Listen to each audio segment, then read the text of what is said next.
वही नहीं बोलेगा। सभी लोग बोले मुरली वाले आजा तेरी याद सताए, मेरा ये भरोसा कहीं टूटे न जाए। मुरली वाले आजा तेरी याद सताए, मेरा ये भरोसा कहीं टूटे न जाए। मुरली वाले आजा तेरी याद सताए, मेरा ये भरोसा कहीं डूब न जाए। छुपा कहाँ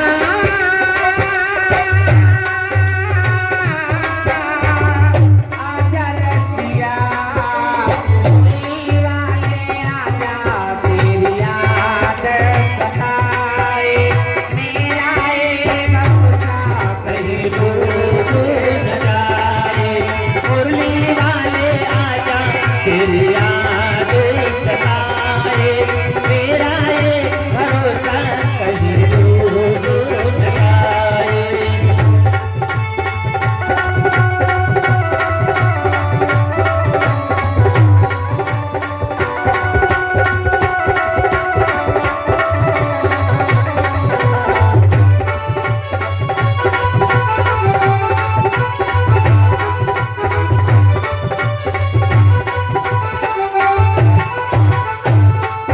और भक्त कह रहा प्रभु मन ये पुकार दिल के सहारे, नैना हमारे तेरा रास्ता निहारे, दिल के सहारे। मुरली वाले आजा तेरी याद सताए, मेरा ये भरोसा कहीं डूब न जाए। मुरली वाले आजा तेरी याद सताए, मेरा ये भरोसा कहीं डूब न जाए।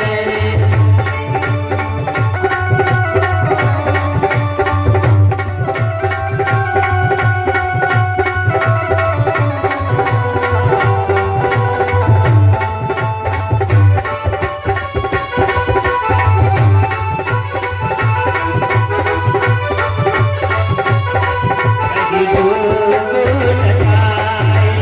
मुरली वाले आजा तेरी याद सताए, मेरा ये भरोसा कहीं डूब न जाए। दिल की धड़कन गीत तेरे गाए, दिल की धड़कन गीत तेरे गाए। रोती है अखियाँ मेरे बहाए, कैसे समझाए। मुरली वाले आजा तेरी याद सताए, मेरा ये भरोसा कहीं डूब न जाए। मुरली वाले आजा तेरी याद सताए, मेरा ये भरोसा कहीं डूब न जाए।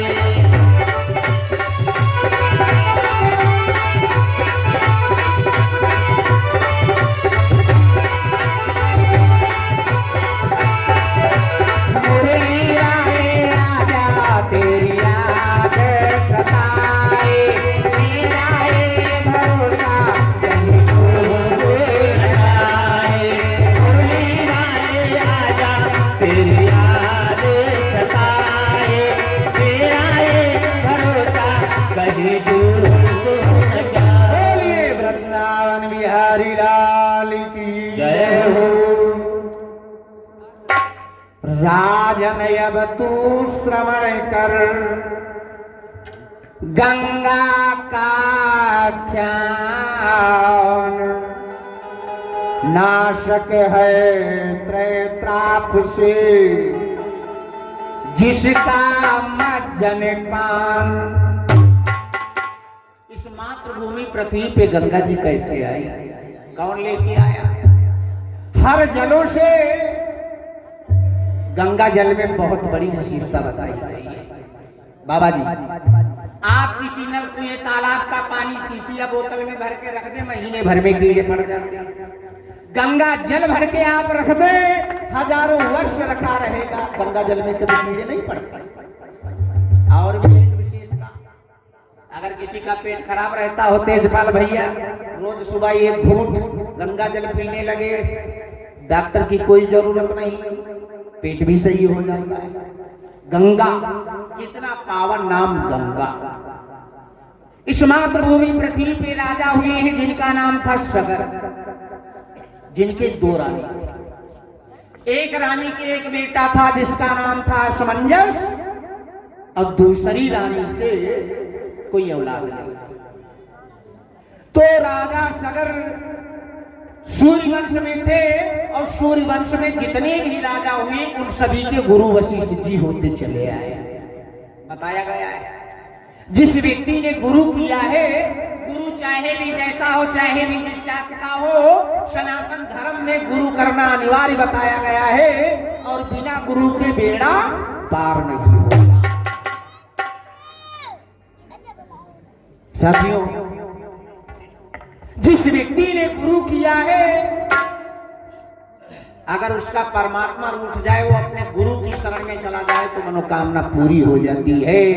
अगर गुरु रूठ जाए तो भगवान भी उसे अपने शरण में नहीं लेते।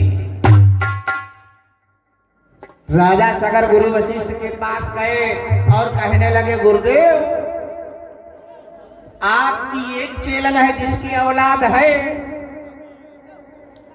और एक चेलन है जिसके कोई औलाद नहीं है। कहा आप दया कर दो। बुलावा दे दिया, गुरु जी को लेके आए, दरबार में बिठाला। रानी के पास राजा सगर गए, कहा हम गुरु जी को बुला के लेके आए हैं, और बड़े धर्मात्मा राजा थे।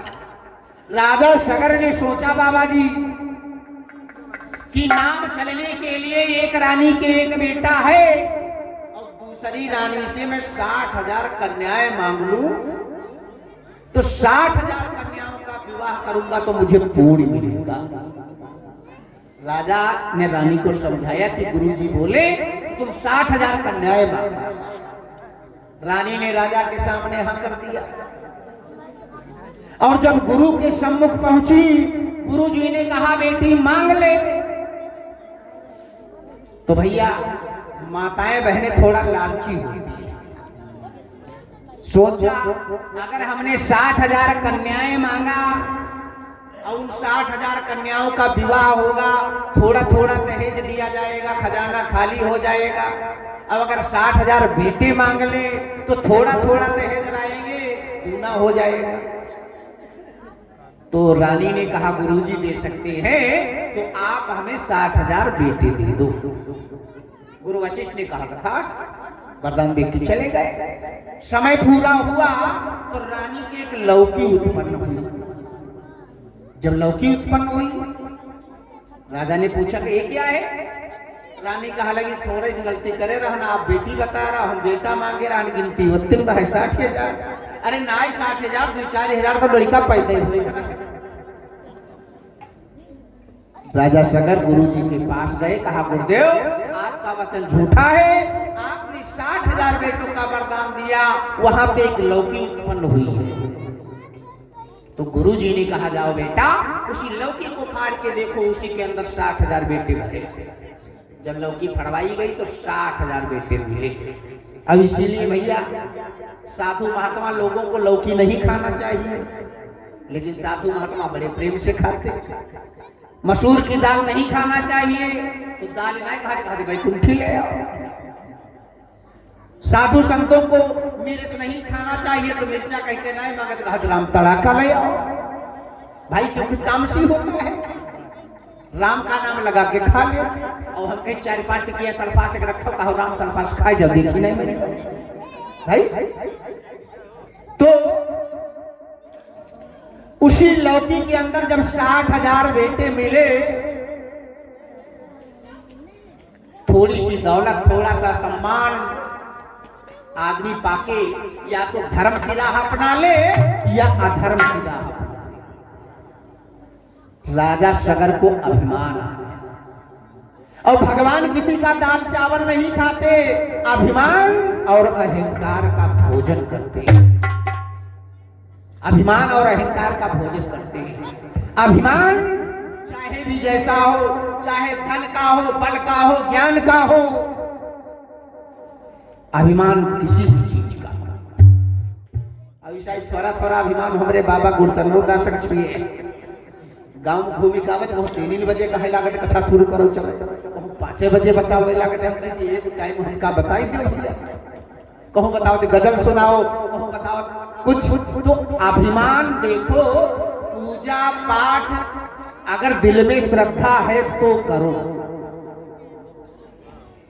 कुछ फैशन के दौर में करते हैं, दिखावा करते हैं कि हम ये कर रहे हैं, ये करवा रहे हैं, ऐसा कदापि नहीं। भगवान भाव के भूखे हैं। दुर्योधन की मेवा क्या गो साग भी दुर्घर खायो। क्यों? अभिमान। दुर्वासा ऋषि 1000 चेला लेके गए थे दुर्योधन के वहां मेहमानी करने, गुरचरण दास बाबा जी। कथा सुनना अलग चीज है, सुन के अपने पे लागू करना अलग चीज है। दुर्वासा ऋषि 1000 चेला लेके मेहमानी करने गए दुर्योधन के वहां। रात दरबार का मामला था। पूरी पकवान, मेवा, मिष्ठान, सोना चांदी, खूब सेवा सत्कार उनके चेलों की किया। और जब बाबा चलने के लिए दुर्वासा तैयार हुए, और दुर्वासा ऋषि बड़े क्रोधी महात्मा, बहुत जल्दी श्राप दे दिया करते थे। 4 मास चौमासा आई जाए दुर्वासा, मूड हुई जाए खराब, दई दई शराब हुई गई बसम खत्म। दुर्वासा ऋषि ने दुर्योधन से कहा, बेटा तेरे सेवा भाव से मैं प्रसन्न हूं, तुझे जो वरदान मांगना हो सो मांग मिले। तो दुर्योधन पहुंचा कहां? मामा शकुनी के पास, क्योंकि दुर्योधन मामा शकुनी की राय के बगैर कोई काम करता नहीं था। बाबा जी मोबाइल रख देते थे। अरे शांति बैठो, हम जाने कथा नहीं तो नहीं समझ भजन वही लागे बैठो दे लेते।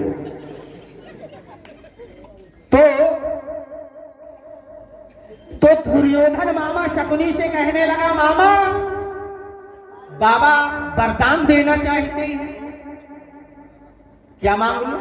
तो मामा, और ये भैया मामा बड़ा खतरे फटती बनती चले आए। महाभारत में शकुनी मामा, रामायण में मारीच मामा, कृष्णायन में कंस मामा, आल्हा में माहिल मामा, और एक देवहनम मामा हुई जाते जाति हली दवाई डरे वहां नहीं। तो मामा शकुनी ने कहा, भांजे तेरे पास कमी किस बात की? कहा दुर्वासा जी से मांग ले कि जैसे आप हमारे यहाँ मेहमानी करने आए हो, हमारे भाई 5 पांडव इस वक्त वन में खाड़ो प्रस्थ में रहते हैं, आप वहां मेहमानी करने चले जाओ। दुर्योधन ने कहा, ये क्या? कहा हाँ, जब पांडव वहां खुद खाने के लिए तरस रहे होंगे, और जब बाबा 1000 चेला लेके जी हैं, सेवा सत्कार हुई नहीं पाई, दुर्वासा ऋषि श्राप दे देंगे, 5 पांडव होंगे भस्म हुई जी है, आजीवन बैठ के राज्य चलाओ। सलाहकार हो तो मामा जैसा। दुर्योधन आया, कहने लगा, बाबा आपने मेरा दरवाजा पवित्र किया है, मुझे दर्शन दिया है, मेरे भाई 5 पांडव खाड़ो प्रस्थ में रहते हैं, आप उनको भी दर्शन दे के उनका भी जीवन धन्य बनाओ, आप वहां चले जाओ मेहमानी करने। दुर्वासा ने कहा ठीक। और चेलन के यहाँ भैया पढ़ाए दे, रिश्वत दे दे, कोई कहला कचौड़ी पा के मांगे, कोई कहला पकौड़ी मांगे, कोई कुछ बताए, सबका पढ़ाए दे। दुर्वासा ऋषि 1000 चेला लेकर के खाड़ो प्रस्थ में जब पांडवों के वहां संध्या के समय पहुंचे, 5 पांडव भोजन कर चुके थे और द्रौपदी जी बची थी। तब तक पहुंचे, दुर्वासा को देख करके युधिष्ठिर कांपने लगे कि अब तो गड़बड़ है। और जाते जाते सभी चेलों ने कहा, युधिष्ठिर हम भूखे हैं, हमें भोजन कराओ। युधिष्ठिर समझ गए कि आजे तक जीवन था। अंदर आए, लाचार होके द्रौपदी से बताया कि दुर्वासा ऋषि 1000 चेला लेके आए हैं और भोजन मांग रहे हैं। माताएं बहनें घर की लक्ष्मी होती हैं। माताओं बहनों के हाथों में रिद्धि सिद्धि का वास होता है। आदमी एक कमाऊ बैल होता बाहर से लाके घर में डाल देता है, माताएं बहनें उसे संवार के रखती हैं। पहले जमाने में ऐसा था कि माताएं बहनें घर के सदस्यों को चौके के बाहर भोजन कराती थी और खुद भी चौके के बाहर बैठ के भोजन करती थी। चाहे आधी रात में मेहमान आता, अगर भोजन होता तो सही मिलता। आजकल भैया नया जमाना है, गुरुचरण बाबा एक तरफ बन रहा है एक तरफ खाए रहे।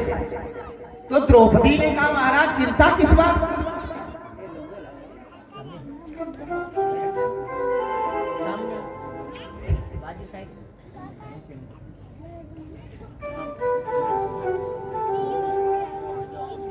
तो द्रौपदी ने कहा महाराज जी अभी आप लोगों ने ही भोजन किया है, मैंने भोजन नहीं किया है। चौका पवित्र है, जाके कह दो दुर्वासा के चेलों से। हेलो,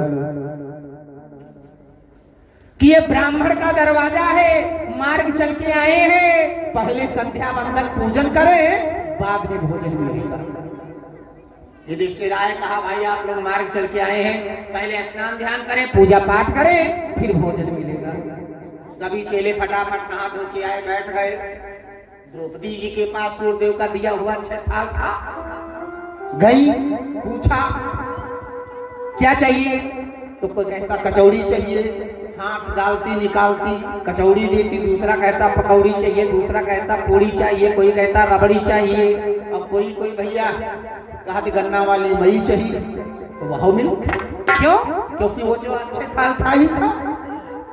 सभी को भोजन कराया।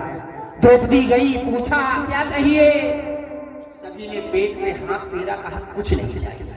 ओहो कितना स्वाद इस भोजन में, कितना स्वाद इस भोजन में है। पांडव वन में रहते हैं और जिनके दरवाजे भोजन करने से इतना स्वाद, और दुर्योधन महलों में खटरस व्यंजन से सेवा करता था, उस भोजन में ऐसा स्वाद नहीं था। इसका मतलब दुर्योधन कपटी है और पांडव इनकी आत्मा साफ है, ये धर्म पे चल रहे हैं, इसीलिए इनके हाथों में स्वाद है। और दुर्योधन अन्याय कर रहा है, इसीलिए उसके हाथों में रस नहीं है। प्रेम भैया, प्रेम में स्वाद है। आप किसी को ताना मार दें, भगा दें, या उसे फिर 1000 रुपए दे दे, लेकिन वो बात वापस नहीं आएगी।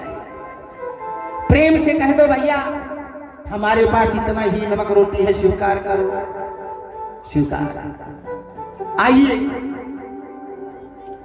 राजा सगर को अभिमान आ गया कि एक रानी से 60,000 और एक रानी से एक बेटा, अब कुल मिला के 60,000। ये कोटान कोट सेना, राजा सगर को आया अभिमान कि मेरी बराबरी का राजा कोई पृथ्वी पे है या नहीं। राजा सगर ने अश्वमेध यज्ञ किया, यज्ञ करके ये घोड़ा छोड़ा और घोड़े के गले में उसने एक पत्र बांध दिया कि जो देवता, जो राजा, जो योद्धा इस घोड़े को रोके वो राजा सगर से युद्ध करे। आगे आगे घोड़ा चल पड़ा, पीछे पीछे कोटान कोट सेना तीर तलवार हथियार लेके चल पड़ी। 60,000 भाई तीर तलवार हथियार लेके चल पड़े, लेकिन एक रानी के जो एक बेटा असमंजस था वो नहीं चला।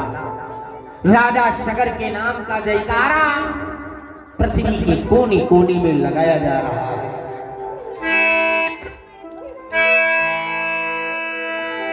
राजा ने अश्वमेध करके दिग्विजयी घोड़ा छोड़ दिया।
ना कोई राजा आया, ना कोई देवता आया, ना कोई योद्धा आया।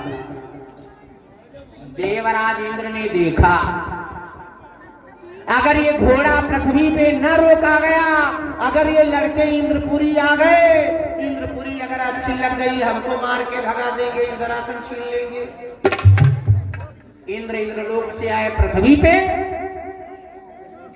और जहां पे घोड़ा था घोड़े के पैर पकड़ करके पृथ्वी के नीचे चले गए।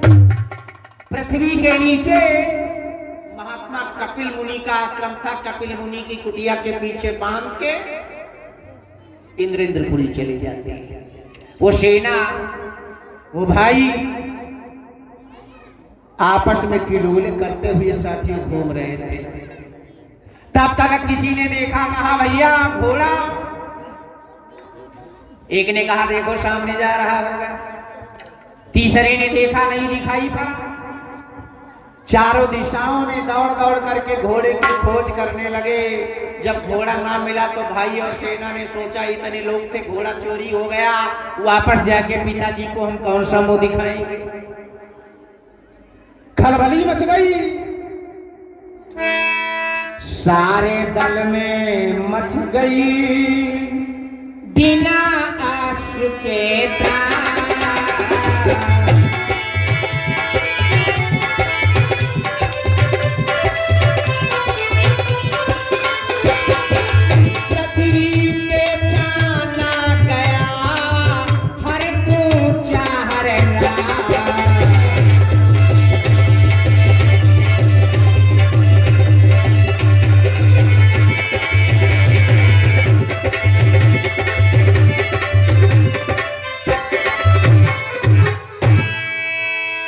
पृथ्वी का कोना कोना छाना गया साथियों, घोड़ा न मिला। वो सेना और वो भाई आपस में विचार करने लगे कि वापस जाके हम पिताजी को कौन सा मुंह दिखाएंगे। विचार होने लगा कि घोड़ा गया तो गया कहां।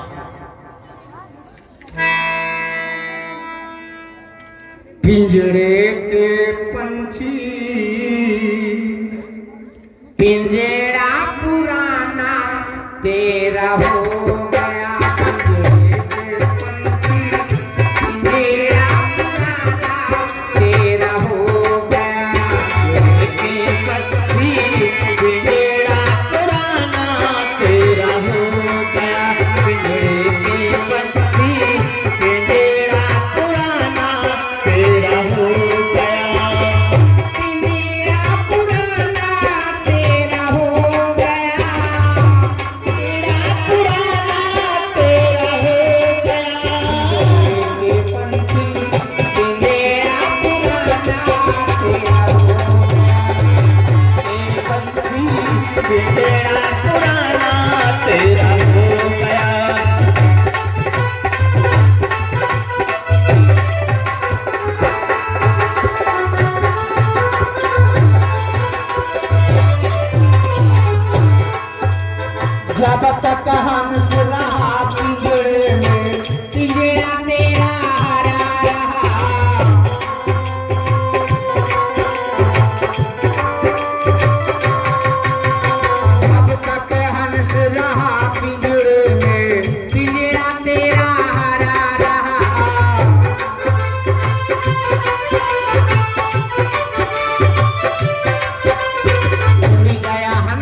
कोटान कोट सेना भाई